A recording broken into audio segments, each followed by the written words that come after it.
Thomas Edison wanted me destroyed, and the Wizard of Menlo Park spent a fortune trying to make it happen. He paid a man named Harold P.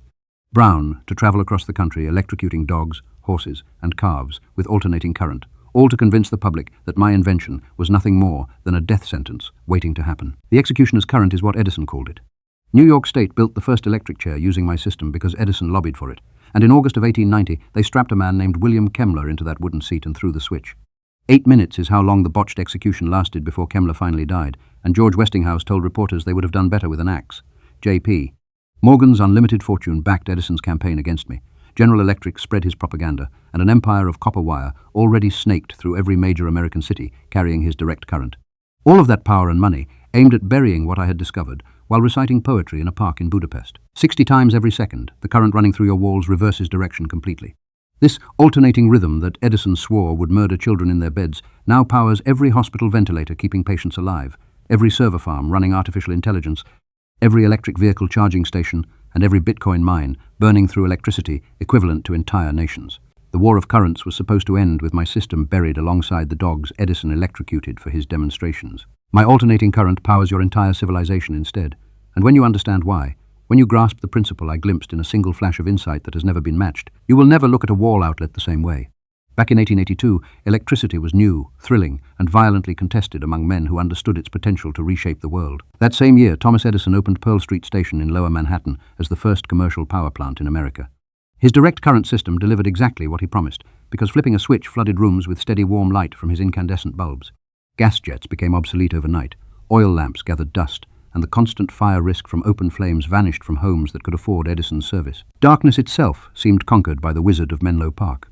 Pearl Street Station carried a fatal secret that Edison understood better than anyone. Direct current cannot travel far because resistance in the copper wires drains its strength from the moment electricity leaves a power station. 1 mile is all Edison's magnificent plant could manage before the power weakened too much to light a single bulb. Electrifying all of New York City would have required hundreds of small power stations spaced a mile apart, each one burning coal around the clock, each one staffed by its own army of engineers and firemen, each one belching smoke into neighborhoods already choking on industrial pollution.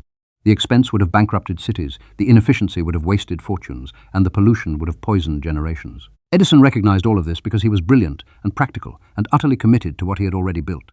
Direct current ran safer at household voltages. His system worked reliably day after day, and his perfected light bulbs operated beautifully on that steady, unidirectional flow. The real question was never whether direct current functioned well enough for its purpose.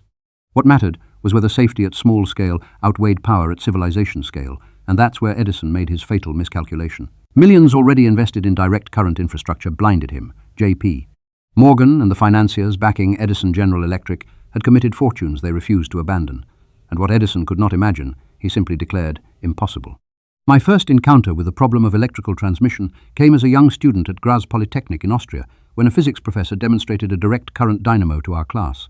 Michael Faraday had established the principles decades earlier through his discovery of electromagnetic induction, that mysterious force allowing changing magnetic fields to generate electrical current in nearby conductors. Edison's generators operated on Faraday's principles, and they worked well enough, but they required brushes pressing against a spinning commutator to draw off the current. Sparking and wearing down constantly, those brushes demanded endless maintenance, and I recognized immediately that the design was inelegant at its core. A better solution had to exist, but 6 years of obsessive struggle brought me no closer to finding it. My unusual faculty for visualizing mechanical systems with perfect clarity let me rotate designs in my mind, modify them, operate them entirely in imagination before ever building anything physical. None of that mental machinery revealed the key piece I needed. What eluded me kept me awake through countless nights until physical collapse became a regular companion. February of 1882 brought the afternoon that would alter human history in ways I could barely comprehend at the time. Budapest had become my home while I worked at the central telephone office recovering from nervous exhaustion that had nearly killed me. Fresh air walks were my physician's prescription, and on this particular afternoon my dear friend Antal Sigeti joined me for a stroll through the city park. Ribbons of gold and crimson painted the sky as the sun descended, and I found myself reciting from memory a passage of Goethe's Faust that I had committed to heart years earlier. The glow retreats. Done is the day of toil. It yonder hastes, new fields of life exploring. Ah, that no wing can lift me from the soil, upon its track to follow, follow soaring. Goethe's words left my lips as the dying light swept across the park, and in that instant, the solution appeared in my mind with absolute completeness. No vague concept materialized before me, but a fully realized machine rotating as clearly as if I could reach out and touch its iron core. Sigeti's arm was in my grip before I knew I had moved, and a stick appeared in my hand to sketch in the dirt what I had witnessed. My racing thoughts outpaced anything my friend could follow, but certainty filled me completely, because I had glimpsed something that would transform the world. The rotating magnetic field had revealed itself to me. Modern neuroscience has since discovered that the human brain operates through electrical oscillations of its own, rhythmic pulses cycling through patterns of activation that give rise to thought and consciousness itself. Perhaps the universe revealed its secret through a mind that operated on similar principles, though I cannot say for certain. What I know absolutely is that in that moment the answer arrived complete and perfect and ready to change everything. A compass needle points north because it aligns with Earth's magnetic field, and that simple device illustrates what I discovered. Imagine rotating that magnetic field around the needle without physically moving any magnets at all.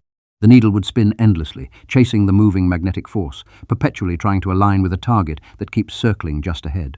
This is precisely what happens inside an alternating current motor, and the beautiful principle that eluded every engineer before me works like this. Two alternating currents slightly out of step with each other, what electrical engineers call out of phase, feed into coils positioned around a central rotor. The magnetic fields those currents create combine in a pattern that rotates without any physical part moving at all. Brushes become unnecessary. Commutators vanish from the design, and sparking contacts that wore down constantly disappear entirely. The rotor simply chases the rotating magnetic field and spins freely on its bearings for as long as current flows. Galileo Ferraris in Italy explored similar effects around the same time, one of those strange coincidences where nature seems ready to reveal its secrets to multiple minds at once. What set my work apart was recognizing the complete system rather than just a motor. Generators that produce polyphase alternating current, transformers that step voltage up or down using Faraday's induction principle, transmission lines carrying power across distances Edison could never imagine, motors spinning silently without the troublesome brushes that plague direct current machines. All of it formed a single integrated architecture of generation, transformation, transmission, and utilization. The transformer is the device that makes all of this work, and understanding it explains why alternating current conquered the world. Alternating current constantly changes as it rises and falls in endless oscillation, which creates changing magnetic fields that induce corresponding changes in nearby coils of wire. Wind one coil with many turns and connect it to an alternating current source, then place beside it another coil with fewer turns, and the alternating magnetic field in the first coil induces current in the second at a different voltage. Tens of thousands of volts become possible through this simple arrangement, and at those extreme voltages, the same power travels through thinner wires, with losses so reduced they barely register. Electricity, traveling 1 mile under Edison's system, becomes electricity traveling 50 miles under mine, or 100 miles, or 500 miles, with the right transformer arrangement. Another transformer at the destination steps the voltage back down to levels safe for homes and factories, and the whole process happens instantaneously with almost no energy wasted. Edison's nightmare vision of hundreds of smoke-belching power stations crammed into every city becomes completely unnecessary under my system. One colossal generating plant at a waterfall or coalfield can transmit its power across entire states instead. The economies of scale grow staggering once you understand this, and the efficiency gains approach something close to miraculous. Direct current cannot do any of this because direct current cannot be transformed at all. Whatever voltage direct current generates at the station is the voltage it delivers to every customer, locked and unchangeable. Edison's system represented a technological dead end, dressed up as progress, and he knew it even as he fought against me. His engineers certainly knew it, and when I demonstrated my complete polyphase system before the American Institute of Electrical Engineers in May of 1888, the entire electrical establishment knew the future had arrived, whether they welcomed it or not. America became my destination in 1884 because Europe offered no support for what I had conceived, and I carried my vision like a sacred burden across the Atlantic. 4 cents remained in my pocket when I arrived, along with some poems and articles and a letter of introduction to Edison himself. His laboratory employed me briefly while I redesigned his dynamos to improve their efficiency, but Edison could not accept what I proposed because my alternating current system threatened everything he had spent years building.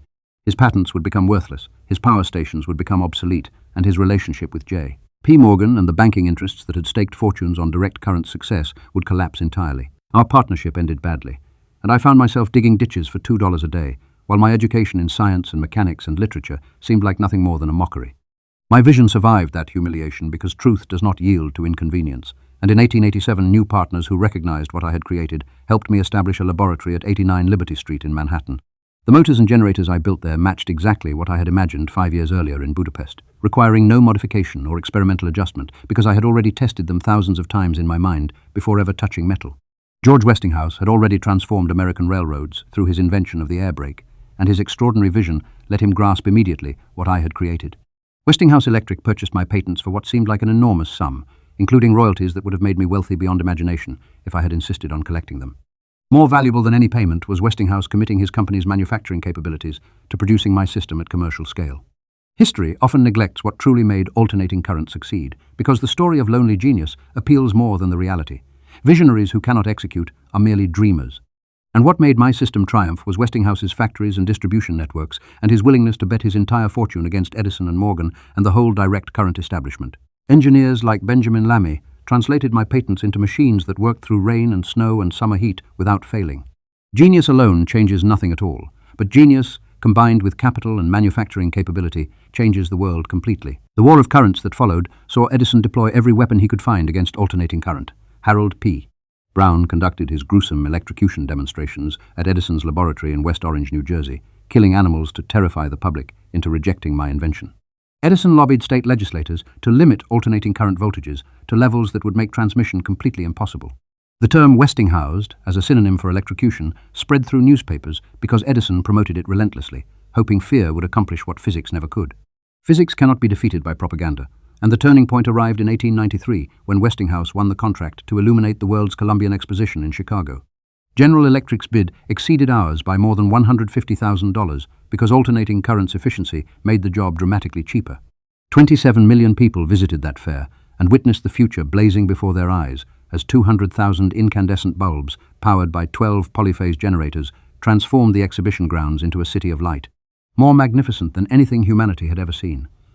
They called it the White City, and the current Edison swore would kill power at every lamp.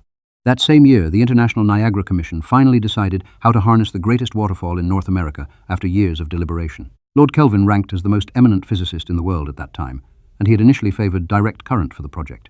Visiting Chicago and seeing my polyphase system illuminate an entire fair changed his position entirely, and the Commission recommended alternating current, with Westinghouse winning the contract to build the generators.